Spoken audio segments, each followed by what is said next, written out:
How about another round of applause for everyone here that loves to clap?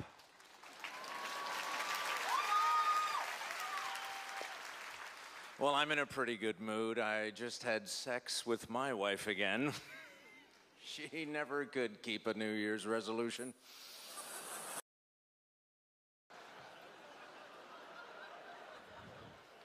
But cutting back on married sex has a devastating consequences on our family dynamic because women that use vibrators give birth to children that stutter.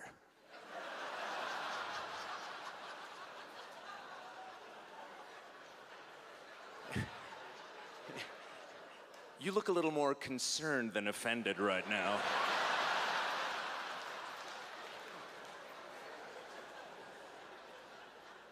So to make up for having less sex, I read about it more. And I read a fascinating report from the University of Amsterdam, which, and right there, that's amazing to me, that anyone in Amsterdam could be focused enough to write a report. I've been to Amsterdam. All I saw were circular streets, hookers, and space cakes. Anyway, this fascinating report was about body language, and it concluded that the simple act of yawning can be considered an invitation to have sex. Now, I know that sounds great, but what I like to do is just wait till she's asleep. And then get right to the space cakes. Different people, different habits. A lot of different regional rivalries. We have a lot of regional rivalries in Canada. I don't care for it. I'm from Toronto, so I'm usually at the brunt of some insult. Particularly traveling out west, there's always someone there, hey, you're from Toronto. Well, up here's dipshit. But that's okay. We deserve it, though, because people from Toronto were like, oh, you're from where?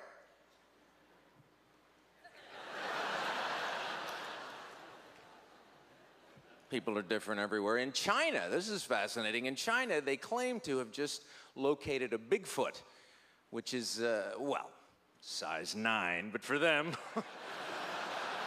I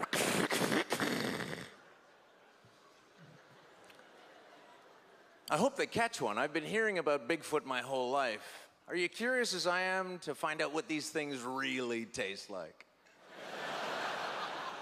You know we're going to be eating them as soon as we can figure them out. Won't that be cool? You're at some Chinese restaurant, you know, they're slaughtering up a Sasquatch in the kitchen. Ah! Ah! You're up at the front all cocky with your menu. Ooh, is the Bigfoot fresh tonight? You don't hear that?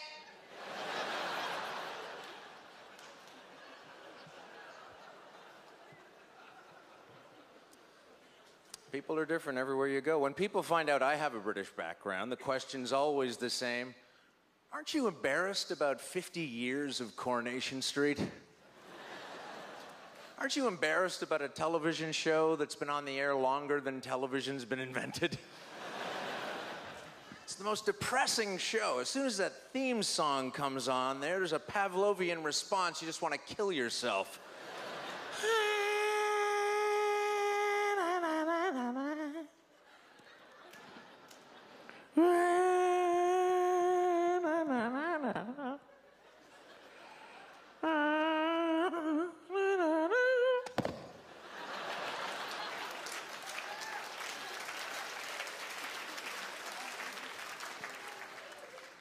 Hello, Tom. Hello, Gavin. Have you seen Nigel?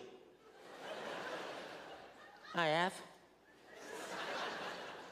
Well, can you tell me where he is? He's at other end of pub. So you're right.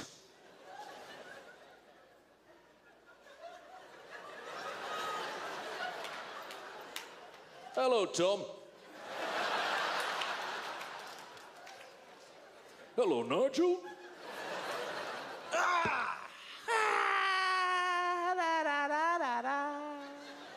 50 years, available on DVD. The Brits deserve it, though. Put so much tax money into the monarchy and the royal family, just a joke, you know, just so they can see them at a parade 10,000 people deep. Ooh, there's the top of a hat, look, isn't that exciting? Me, I've got cold house and no hot water, but there's the top of her hat, look at it. Maybe I shouldn't be making jokes like that at such a sensitive time. I mean, 9/11 was an attack on America, but the Brits, they've gone through some pretty tough times themselves. Of course, you'll always remember the day. You'll always remember where you were when you heard the terrible news that the Queen Mother died. I thought I was over it. Just shows you, though, you're out there living your life. All of a sudden, one day, poof, you're 101 years old. Just snatched away like that. Hardly seems fair, really. Does anybody know why it took them 10 days to bury the old tart? I mean, don't tell me they were doing an autopsy on her. I think we all know why she died. The human body can only tolerate 9 or 10 decades of crumpets and gin, and then 10 days, what was going on? Did they have her squirreled away in some secret chamber in Buckingham Palace where they slathered her up in HP sauce and Silas the albino monk wrapped her up in mummy tape and stuffed her into an airtight sarcophagus that they blasted back into time using suppressed Tesla technology all the way to ancient Sumeria, her original beam-down coordinates, where she could just sit there drunk on a settee and, like a royal family version of the movie Groundhog Day, just continually pop out that successive line of jug-eared, inbred retards that have polluted history and propagated this ever-spiraling monetary myth that's clearly designed to choke the shit out of us by trying to pay down a debt that can never be paid off while they wallow around with our cash like a bunch of rutting pigs, or what? And I certainly hope by picking on the British royal family, I haven't offended any of the Germans here tonight.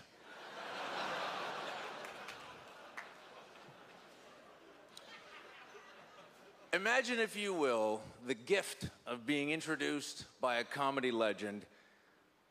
I don't have to imagine it, but I'll always remember it. Thank you very much, Montreal.